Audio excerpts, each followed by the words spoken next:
It's the most dramatic piece of diplomacy you will ever see. Have you said thank you once? This A lot entire of meeting? times. No, in this Even entire meeting, today, have you said thank even you? It is the most riveting 50 minutes of live television involving world leaders. You don't have the cards right now. With us, you start having Not cards. playing cards. Right now, you don't. I'm very You're playing serious, cards. Mr. President. You're I'm playing very cards. serious. You're I'm gambling the with the president lives in of war. millions of people. You think- You're gambling with World War III. For the first 40 minutes, it went fine until this happened. He broken this ceasefire. He killed our people and he didn't exchange prisoners. We signed the exchange of prisoners, but he didn't do it.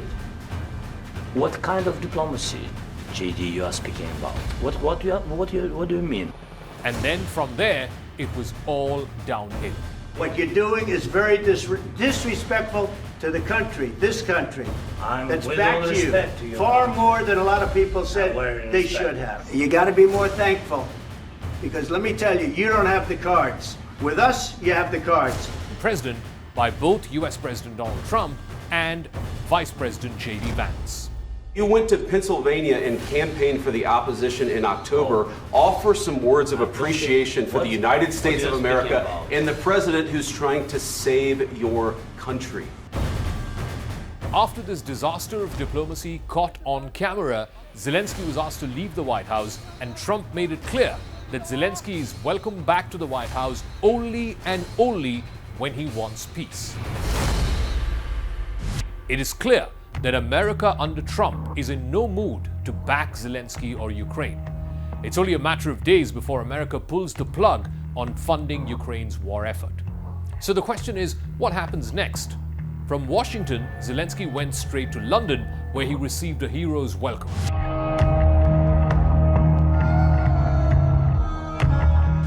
European leaders are rallying around Zelensky, with London playing host over the weekend to 18 top European leaders who met in an emergency session chaired by British Prime Minister Keir Starmer. It was co-chaired by French President Emmanuel Macron. All European leaders who were part of the meeting have rallied support for Ukraine. Can Ukraine win the war without America, Mr. President? British Prime Minister Keir Starmer said that this is a crucial moment for European security. He urged all European countries to increase their support for Ukraine. Zelensky received a hero's welcome with loud cheers in the streets. He even got a private audience with the British monarch, King Charles III. Recently, Starmer had pledged to increase military spending in Britain to 2.5% of GDP by 2027. Other European countries are also likely to follow suit. The Czech Prime Minister Petr Fiala has said that European countries need to increase their defense spending to at least 3% of GDP. Right now, most European countries spend less than 2% of GDP on defense.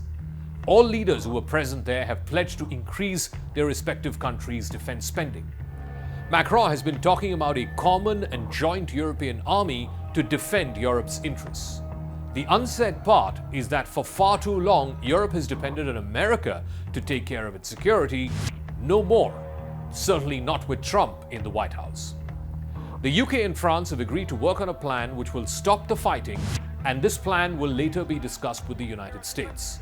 Starmer has said that both him and Macron will go to the White House and try and convince Trump to agree to the plan. Starmer says no peace plan will succeed unless there is an American backstop.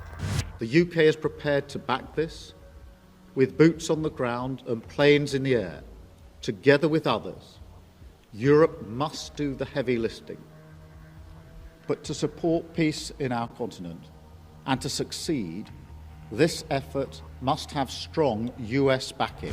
Some European countries are willing to send peacekeeping troops to Ukraine to enforce a peace agreement between Russia and Ukraine. But they need the United States to provide military support in case Russia violates the agreement, which is why Zelensky has been insisting on security guarantees. Trump, on the other hand, has said he's loath to giving these security guarantees and that he trusts Putin to honor any agreement that is arrived at. Europe could release about $200 billion in seized Russian assets. It could help liquidate this fund and use that money to fund Ukraine's continued war effort. Also, over the weekend, the UK announced $2 billion of additional funding to Ukraine to procure 5,000 air defense missiles. The first part of the proposed ceasefire involves stopping all air and naval attacks at the war front, also sparing any attacks on energy infrastructure either in Ukraine or in Russia. It is not clear yet whether Putin will buy into this peace plan.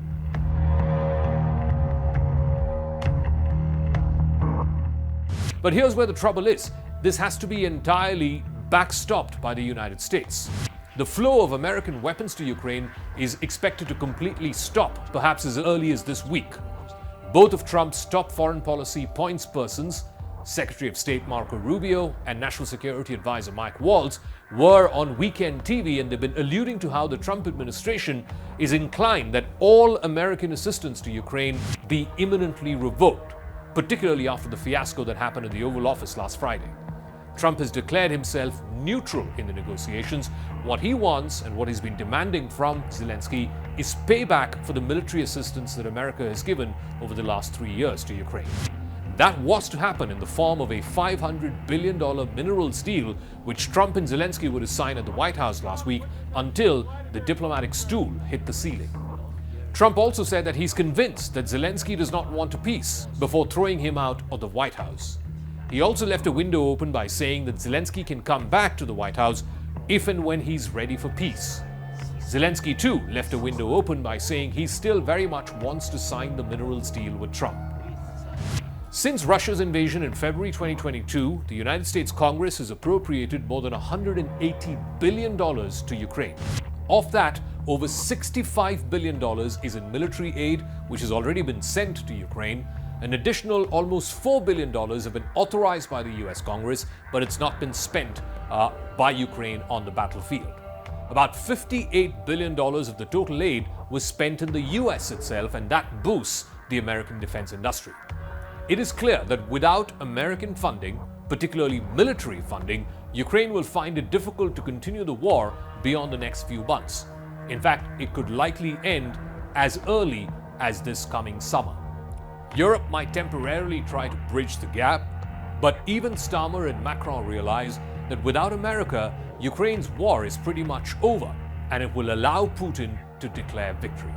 What they are hoping to convince Trump is that Putin doesn't feel emboldened again to attack Ukraine. And in this, they're hoping to rally not just their European partners, but also hope that Donald Trump will see sense in this plan.